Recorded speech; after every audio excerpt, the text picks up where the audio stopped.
Pemirsa, di tengah kesibukan tugasnya dalam melindungi, mengayomi, dan melayani masyarakat, anggota Polres Barito Selatan, Polda Kalimantan Tengah meluangkan waktu untuk melaksanakan aksi kepedulian sosial kepada masyarakat dan sebagai Bayangkara Pembina Keamanan dan Ketertiban Masyarakat atau Babin Kamtibmas di Polres Barito Selatan, ada pula polisi yang konsisten untuk peduli terhadap situs bersejarah suku Dayak serta kepedulian kepada dunia pendidikan anak usia dini. Bagaimana keseruan kegiatan mereka? Saat ini kita akan gali lebih dalam bersama dengan dua orang anggota Polres Barito Selatan Polda Kalimantan Tengah, yaitu Bribtu Lydia Afrila Anissa, Babin Kamtibmas Kelurahan Hilir Sper, Polres Barito Selatan Polda Kalimantan Tengah, dan Bribka Yogi Priyatno Setiawan, Babin Kamtibmas Polsek Dusun Selatan Polres Barito Selatan Polda Kalimantan Tengah. Bersama saya Ratu Dianti, inilah talk show presisi selengkapnya.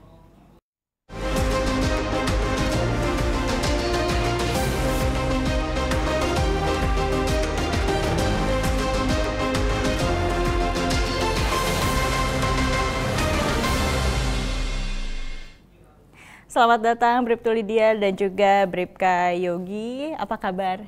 Siap, selamat datang, kabar baik Mbak. Kabar baik ya, jauh-jauh sengaja datang dari Kalimantan Tengah. Siap. Untuk hadir di Studio Polri TV Siap. kali ini. Terima kasih sebelumnya. Pertanyaan pertama ini saya akan bertanya ke Bribtu Lydia terlebih dahulu. Mungkin bisa diceritakan apa yang melatar belakangi Anda melakukan giat bantuan kesehatan kepada warga secara door to door? Siap, melatar belakangi kegiatan saya menyambangi warga secara door to door, yaitu semuanya tidak lepas dari memang untuk kemanusiaan itu sendiri. Di mana di tengah masyarakat itu kita memang perlu dan membutuhkan rasa kemanusiaan, rasa kepedulian itu sendiri. Terutama antara warga ataupun antar tetangga kita terlebih dahulu, seperti itu Mbak. Baik, apakah fasilitas kesehatan di wilayah binaan Anda ini sulit dijangkau sehingga Anda harus melakukan giat door to door begitu untuk membantu kesehatan para warga?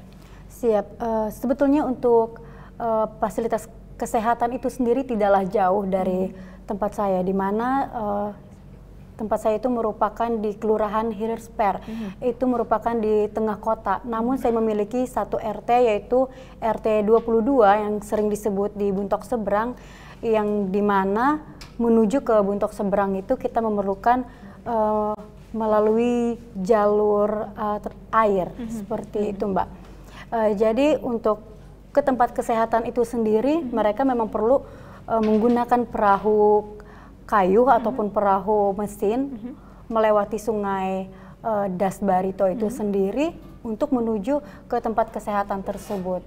Seperti itu. Hanya ada jalur air?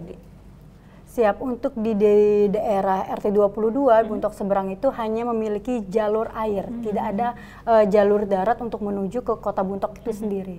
Berapa lama perjalanan dari desa itu ke fasilitas kesehatan terdekat melalui jalur air ini? Siap, untuk melewati dari Buntok Seberang itu menuju ke lokasi kesehatan itu sendiri memerlukan waktu kurang lebih 25 menit.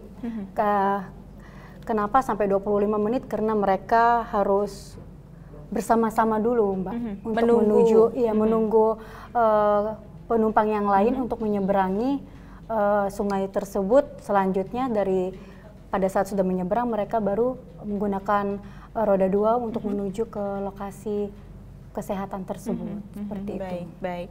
Lalu Anda membantu warga bernama Rubianti yang mengidap penyakit hidrosefalus. Bantuan seperti apa yang Anda berikan?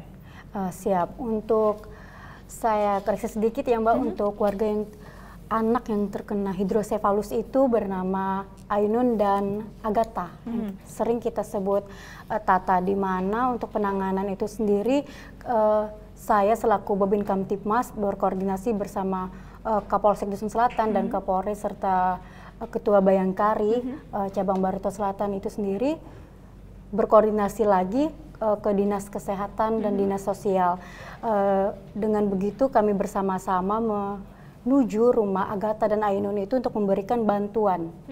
Yaitu yang pertama yang sangat diperlukan orang tuanya, yaitu adalah bentuk dukungan kita terhadap orang tua tersebut.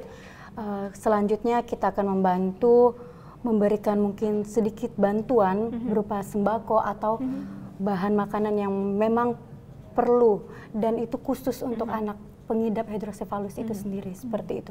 Apakah Agatha dan Ainun ini dalam satu keluarga atau berbeda keluarga? Siap. Untuk saudari Ananda, Ainun dan Agatha itu sendiri berbeda orang tua. Di mana untuk Agatha ini sudah kita koordinasi bersama dengan rumah sakit di tempat saya, yaitu di Barito Selatan itu sendiri, namun tidak memadai untuk alat medisnya, maka kita sudah merujuk ataupun berkoordinasi dengan rumah sakit sekitar Kota Buntok tersebut juga. Untuk Ainun sendiri, Pak Kapolres Barito Selatan bersama instansi terkait sudah membantu berupaya untuk ikut serta mengobati saudari Agatha ini tadi, saudari Ainun ini tadi, dan telah kita rujuk ke Rumah Sakit Banjarmasin. Kalau boleh saya tahu, sebetulnya seperti apa kondisi perekonomian dari kedua keluarga itu? Siap, Mbak. Untuk perekonomian dari kedua keluarga tersebut kurang memadai, seperti itu. Sehingga memang perlu dukungan dari warga sekitar, dari pemerintah daerah, dari Babinsa, dari Babin Kamtipmas, bahkan dari Pak Kapolres sendiri sudah memang terjun langsung untuk cek langsung apa kebenarannya, bagaimana warga tersebut, seperti itu, Mbak. Selain Anda membantu memberikan rujukan pada fasilitas kesehatan yang memadai, lalu apa saja solusi yang Anda lakukan untuk membantu pengobatan warga yang sakit ini? Siap, solusinya yaitu seperti saya sebutkan tadi, senantiasa berkoordinasi, bersinergitas antara TNI, Polri, dan instansi terkait.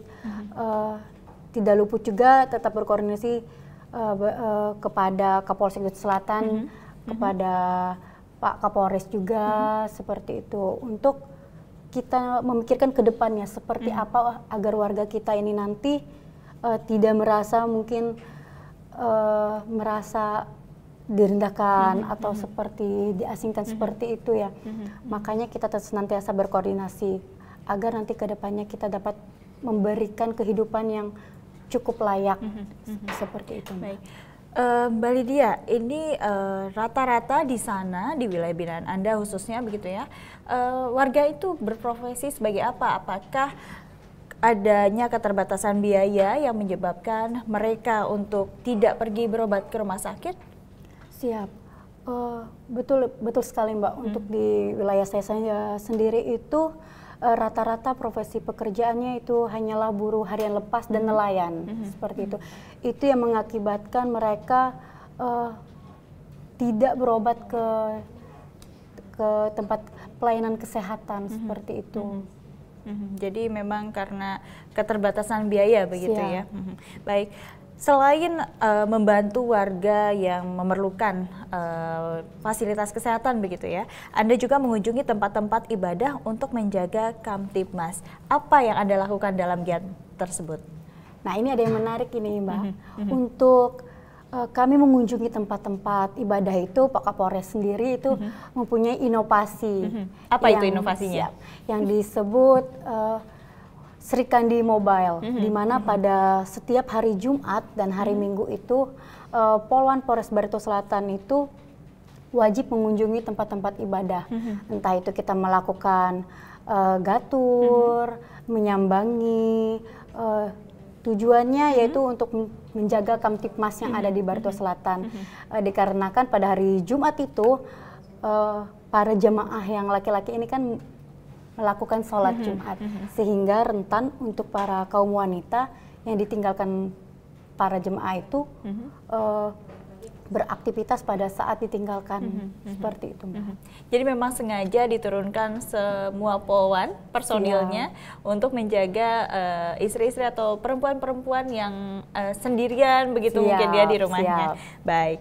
Lalu Anda juga memberikan kontak pribadi kepada para warga begitu ya. Siap. Biasanya keluhan atau laporan apa sih yang biasanya Anda terima melalui mungkin SMS atau telepon begitu? Siap. Untuk keluhan itu sendiri bervariasi ya Mbak ya. Mulai dari KDRT, mulai dari ada kejadian seperti masalah arisan, seperti kejadian yang ada itu pencurian ringan seperti itu. Dan di sini saya sampaikan juga Mbak, untuk tidak hanya saya yang membagikan kontak saya sendiri, namun Kapolres pun memberikan kontak pribadinya, yaitu yang disebut inovasi centang biru.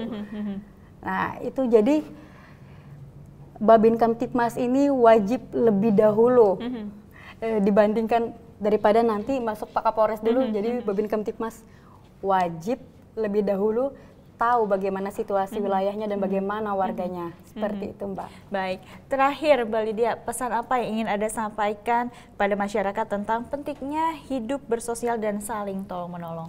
Siap, pesan saya kepada seluruh masyarakat Indonesia yang baik, tidak hanya di Barito Selatan, yaitu tetap berjiwa sosial, berjiwa kemanusiaan, di mana saya berpesan, perhatikanlah dulu warga sekitar, tetangga sekitar, baru memperhatikan mungkin masyarakat atau tetangga yang lebih jauh.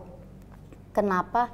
Karena tetangga kita sekitar ini merupakan keluarga kita yang terdekat. Di mana kita sebagai tetangga itu disebut sukses jika tetangga kita sekitar itu sudah mungkin memang perlu dibantu ataupun sudah kita sebut cukup ya untuk kehidupannya.